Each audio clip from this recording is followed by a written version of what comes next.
네, 안녕하세요. 강산입니다. 자, 오늘은 6강 제목 추론인데요. 이제 대의 파악하는 4가지 유형에서 마지막 단계이고 그 중에서 가장 어려운 파트가 바로 제목이죠. 제목이 어려운 이유는 우리가 글을 읽었을 때 명확하게 답이 딱 나오는 게 아니라 그 답을 모두 포괄하고 있거나 혹은 가장 명확하게 포괄하고 있는 문장을 찾아야 되기 때문에 어려운데요. 선생님이랑 같이 연습해 가면서 어떻게 하면 정답을 맞출 수 있는지 우리 함께 연습을 해보도록 하겠습니다.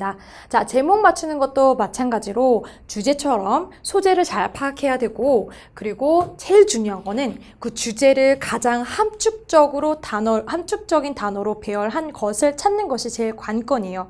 그래서 보기를 잘 보시고 보기에서 가장 함축적으로 잘 배열하고 있는 거, 그게 또 한 번의 사고 과정을 요하는 거니까 2번 정도 생각을 하셔야 된다라고 생각하셔야 됩니다. 자, 그러면은 가장 난이도가 어려운 우리 제목을 한번 보시도록 할 건데요. 한번 조금 빠르게 대략적으로 어떻게 하면 키워드를 찾아내는지 한 번 더 설명을 드리도록 할게요.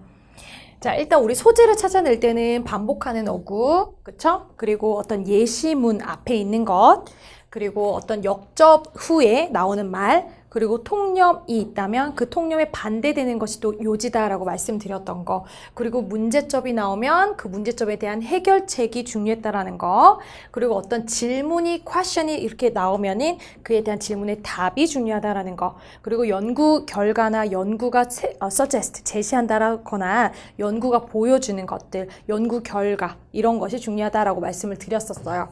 자, 그럼 단서를 우리 찾으러 가실 때 중요한 거는 명령문 당연히 중요할 거고요. 그리고 뭐뭐 하자라는 청유문도 당연히 중요하겠죠. 그리고 조동사, 당위를 나타내는 조동사라던가 이것은 중요합니다라는 이 중요하다라는 이 어구들, 자, 이런 게 너무너무 중요할 거고요. 그리고 연결사 얘기했죠? 자, 뭐뭐라면, 뭐뭐일지라도 라던가 그러나 이렇게 하면서 역접하는 경우, 그리고 결과나 요약해내는 이런 연결사들을 중심으로 보면 또 답이 잘 보인다라고 말씀을 드렸었죠.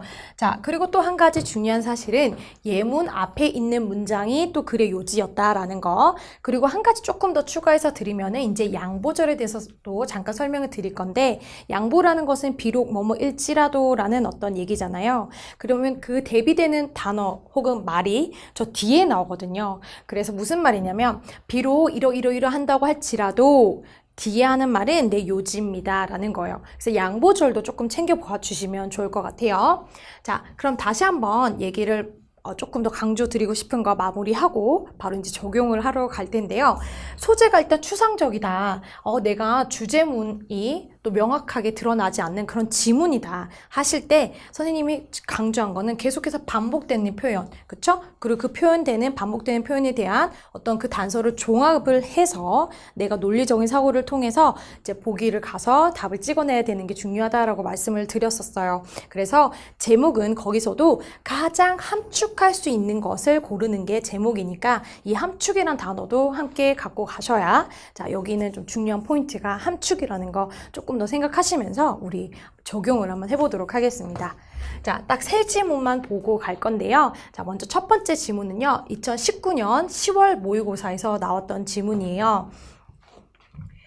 자, 여기 보시니까 일단 처음에 although라는, 자, 여기서 양보가 나왔죠. 선생님이 아까 조금 더 추가로 말씀드린 것이 바로 이 양보절인데요. 양보라는 것은 비록 이러이러하다 할지라도라는 although, 그리고 여러분들 익숙지는 않지만 while이 양보절을 갖고 올 때가 굉장히 많거든요. 여러분 while 하면 뭐뭐 하는 반면에 뭐뭐 하는 동안에만 많이 익숙해져 있는데 문장 제일 처음에 while을 딱 뜨면 이렇게 양보의 이런 글을 갖고 올 수가 있고 양보절은 중요해요. 자, 양보에 처음 나오는 이 절은, 자, 비록 이것이 그냥 단순한 그냥 일화일지라도 이건 중요한 게 아니고요. 이 뒤에 나오는 여기 표현이 지금 주장, 요지라는 거예요. 그래서 양보절이 중요한 거예요. 자, 그러면 그 일화가 that 이하라고 suggest, 시사하는 바가 무엇인지 이게 중요하다라는 거잖아요. 즉 이게 요지고 주제고 또 우리가 함축해서 만들어야 되는 제목이라는 거예요. 자, 그럼 여기를 잘 읽어보실게요. It is wrong to claim that. 자, it to 가주어 진주어 구문이었고요. 자, to 이하라고 라고 주장하는 것은 잘못된 거래요. 자, 뭐가요? 대신 뭔데요? 동물들은 어떤 능력이 없다라는 거예요. 어떤 능력이요? 뭔가 이렇게 저명하게 뚜렷한 리듬에 따라서 respond to, 뭔가 반응을 한다. 동물은 어떤 뚜렷한 어떤 리듬에 맞춰서 반응할 수가 없어라고 말하는 것은 잘못됐대요. 그러면 동물들은 뚜렷한 반응을 할 수 있다는 얘기를 하는 거네요. 그쵸? 자, 그럼 그 말을 가장 함축해서 나타낼 수 있는 보기를 찾으러 가볼게요. 자, 보기 1번에 가시니까 처음에 뭐래요? Healing power of music in everyday life. 자, 일상 속에 있어서 음악의 힘인데 치유하는 음악의 힘이래요. 자, 우리가 음악의 힘이 너무 좋아요. 음악의 장점에 대해서 얘기한 게 아니잖아요. 그래서 여기 1번은 정답이 될 수가 없어요. 자, 2번은요. Do animals have a hint of musical sense? 여기 어때요? 자, 동물들이요. 음악 센스라는 거, 음악적 감각이라는 것에 어떤 hint of를 가질 수 있나요? 음악적 감각, 동물 어때요? 아까 위에서 한 말이 뭐였어요? 동물들은 음악적인 어떤 그런 리듬을 반응을 할 수 없다라고 말하는 건 잘못된 거다라고 했잖아요. 그거에 조금 함축된 단어로 이 질문 던져보는 거 어때요? 동물은 음악적 감각을 가지고 있나요? 있어요 라고 대답하면 되는 거잖아요. 그쵸? 그래서 2번이 괜찮은 거예요. 자, 3번 보시니까 3번은 음악인데 음악이 뭐냐면 아주 유용한 도구래요. 동물을 훈련하는 데 있어서 아주 유용한 도구로서의 음악의 어떤 장점으로 보고 있는 거예요. 자, 지금 음악이 동물을 훈련하는 데 너무 좋다라는 얘기를 하는 게 아니었죠. 음악을 반응하는 게 개의 능력이다라고 얘기를 했거든요. 그 개를 포함하는 게 동물이라고 보시면 돼요. 그래서 지금 3번도 답이 될 수가 없고요. 자, 4번은요. Does your dog really sympathize? 여기서 sympathize란 말은 뭔가 동정한다는 얘기잖아요. 당신의 개는 당신이랑 정말로 동정할 수 있느냐, 즉 서로의 마음을 교감할 수 있나요? 라는 얘기예요. 지금 그러니까 사람과 강아지 간의 어떤 서로 교감하는 거에 대한 얘기가 아니었죠. 개도 혹은 동물도 음악에 대한 어떤 센스, 음악에 대한 어떤 감각에 반응할 수 있습니다. 라는 얘기를 하는 거니까. 자, 5번은요. What your dogs communicate with their body. 자, 당신의 강아지가 그들의 몸으로 이렇게 communicate. 자, 이렇게 의사소통. 지금 강아지와 의사소통 얘기하는 거, 어떤 신체를 통한 어떤 의사소통, 그런 얘기를 하는 게 아니잖아요. 그래서 5번도 정답이 아니고 2번이 가장 포괄할 수 있는, 그죠? 한 번 더 생각을 해야 되는 그 문장이 바로 2번이었어요. 자, 요렇게 찾아가시는 거예요. 자, 다시 두 번째 예문을 통해서 한번 적용을 해보도록 할게요. 자, 두 번째 예문은 2017년도 6월 모의고사인데요. 자, 여기서는 일단 문제가 뜹니다. 제일 처음에 Savannah poses a bit of a problem for ecologists. 어떤 사바나에서 이런 문제가 제기가 됩니다. 자, 문제가 나오면 그에 대한 어떤 해결책, 그쵸? 그런 걸 중요하게 보라라고 했는데요. 자, 문제는 항상 잘 보셔야 돼요. 자, 여기서 문제가 뭐냐면요. There is an axiom in ecology that, 자, 그 문제는 complete competitors cannot coexist. 완전히 서로 경쟁인 관계인 것들은 서로 coexist, 공존할 수가 없대요. 그게 문제라고 합니다. 자, 그럼 사바나에서 문제가 뭐였냐면, 이런 axiom이라고 하면 밑에 나와 있거든요. 어떤 원리, 공리라는 거예요. 자, 이런 원리가 있는데 그 원리가 뭐냐면 완전히 서로가 경쟁자하면은 서로 공존이 안 된다라는 문제거든요.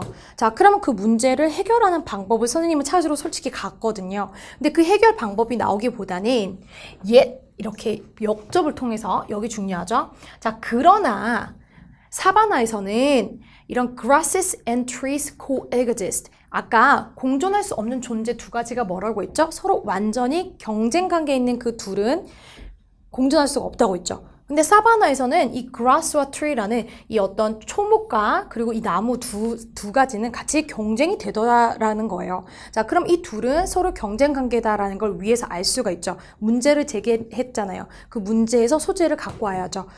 서로 경쟁하는 대상은 공존이 안 되더라. 근데 사바나에서는 그 둘이 공존을 하더라라는 거예요. 그리고 나서 이 The Classic Explanation이라는 이거에 대한 아주 고전적인 그런 설명이 여기 주르륵 하고 나와 있어요. 자, 중요한 건 여기였어요. 자, 그러면 사바나에서는 어떻게 이 경쟁 관계의 둘이 공존이 된다라는 말을 지금 하고 있는 거네? 자, 이런 생각을 하고 들어가시는 거예요. 자, 1번에 봤더니 a war, 전쟁이에요. at hand, 손쉽게 하는 between plants in savanna. 자, 어떤 plant, 식물들 사이에 있는 어떤 전쟁이래요. 지금 사바나에서는 지금 공존하고 있다라는 사실을 얘기했거든요. 그러니까 전쟁이란 단어는 오히려 공존과는 반대되는 개념이니까 1번은 정답이 될 수 없겠구나. 자, 반대되는 개념. 2번은요. Library for wetter soils among savanna's tree. 여기는 사바나의 그 나무 사이에서 조금 더 이렇게 질퍽한 그런 흙을 위한 어떤 경쟁 관계들, 뭐 흙 얘기, 경쟁 관계, 지금 이런 얘기 한 거 아니죠. 3번은요. Are savannas a hidden treasure of biodiversity? 어떤 이런 생물 다양성을 위해서 사바나라는 것이 숨겨진 보물이냐? 사바나는 숨겨진 보물입니다. 지금 생물 다양성에 있어서 사바나는 지금 숨겨진 보물입니다. 라는 얘기를 하는 거였어요. 조금 애매하죠. 그렇죠? 사바나에서는 서로 경쟁적인 관계인 이 나무와 grass라는 초목들, 잔디들이 서로 공존을 한다라는 얘기를 하고 있었잖아요. 그 얘기를 조금 더 포괄할 수 있는 거 조금 더 생각해 볼게요. 자, 4번은요. 어떤 순환적인 어떤 우세예요. 계속 돌아가는 우세인데, 자, 나무가 이 grass보다 이 나무가 더 우세하다라는 거거든요. 사바나에서는. 지금 누가 더 우세하다가 아니라 서로 공존이 할 수 있다라고 했잖아요. 그래서 이 우세 관계가 나온 4번은 완전히 틀린 말이고요. 자, 5번은요. strange companions. 자, 좀 이상한, 좀 특이한 그런 동반 관계라는 거거든요. 뭐와 뭐가요? 사바나 plants, confuse ecologist. 그러니까 여기서는 이 사바나 플란트들이 뭐겠어요? 아까 앞에서 얘기했던 나무와 그 초목들이 플란트를 함축적으로 다 갖고 있는 단어가 바로 플란트인 거예요. 자, 사바나에서는 이상하게도 이 컴퍼니가 둘이 함께하는 동행 관계잖아요.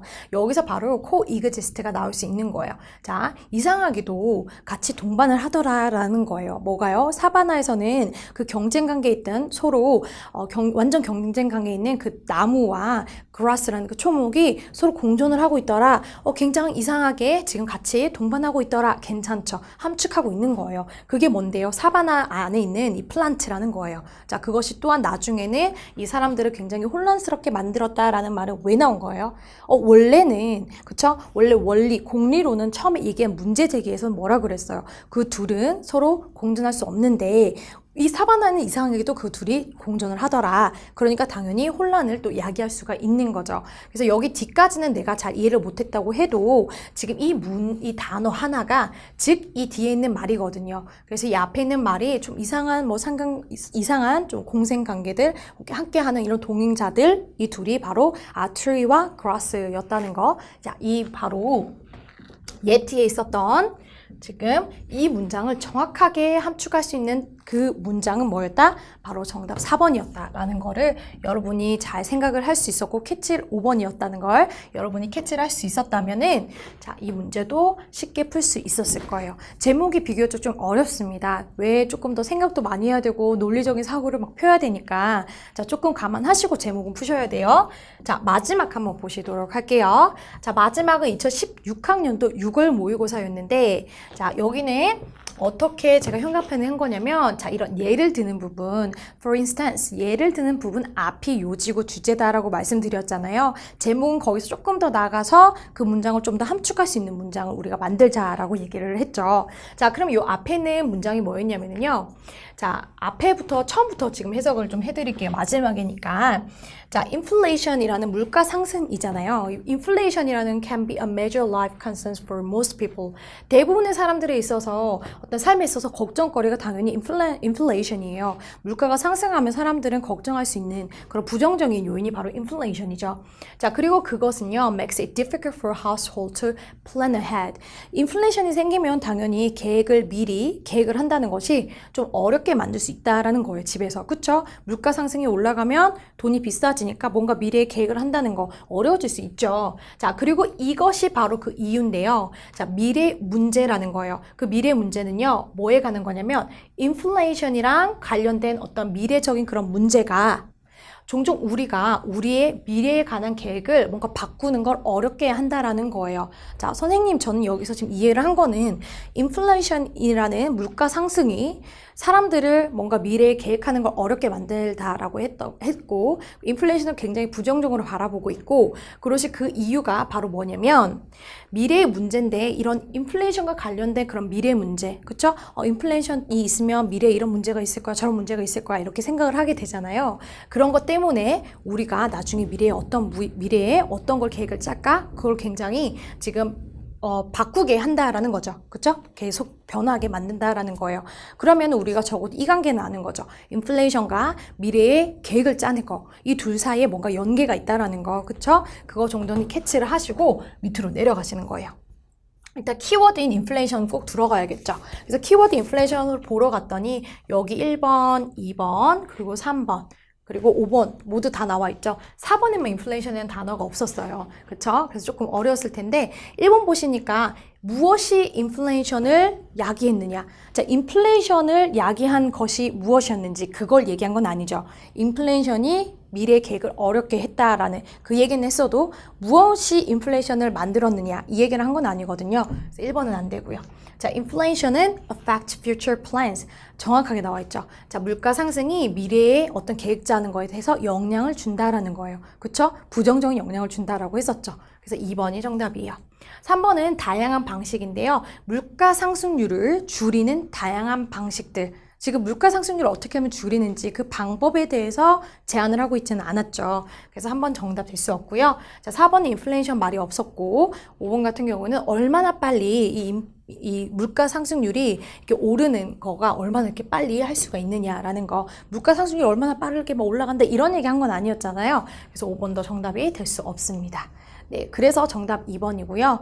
제목은 한 번 더 강조드리지만 조금 까다롭고 그리고 생각을 한 번 더 하셔야 문제에 대한 답을 찾을 수가 있어요. 조금 어려우실 때는 보기를 잘 보셔서 보기를 이용해서 아닌 걸 먼저 가려내고 그리고 헷갈리는 그 두 개를 보고 다시 글의 요지를 찾아서 가장 가깝고 함축적인 얘기를 담고 있는 문장을 찾으시는 게 제일 중요하니까 제일 많은 연습이 필요한 게 아마도 대입 파악 중에서 제목이 될 것 같아요. 그러니까 연습 많이 해보시고 또 우리 다음 개념 강의에서 찾아뵙도록 하겠습니다. 감사합니다.